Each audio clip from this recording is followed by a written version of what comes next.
Hi all. Good morning. So, backyard nature ఎంత బావుందో. ఇప్పుడైతే మార్నింగు 6:40 అయింది. సో, ఈ నేచర్ మీకు క్యాప్చర్ చేద్దామని మీ అందరి కోసం ఒక స్మాల్ క్లిప్ చేశాను.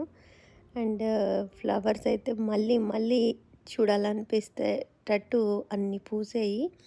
సో, ఈ క్లైంబర్ అయితే పెగ్గి మార్టిను. తప్పకుండా యూఎస్‌లో ఉండేవాళ్ళు దీన్ని గార్డెన్‌లో యాడ్ చేసుకోండి. ఇది ఫ్రంట్ యార్డ్‌లో రోజెస్, హైబ్రిడ్ రోజెస్ పీచ్ నుంచి టర్న్ అవుతాయి కలర్ స్లోగా పింక్ దెన్ వైట్. ఎంత బాగున్నాయో చూడండి. సో, ఇది ఆల్మోస్ట్ 2 వీక్స్ ఉంటాయి. So, sunrise. ఐ హోప్ మీ అందరికీ ఈ స్మాల్ నేచర్ క్లిప్ నచ్చిందనుకుంటున్నాను. ప్లీజ్ లైక్ చేయండి, షేర్ చేయండి, సబ్స్క్రైబ్ చేయండి. బాయ్.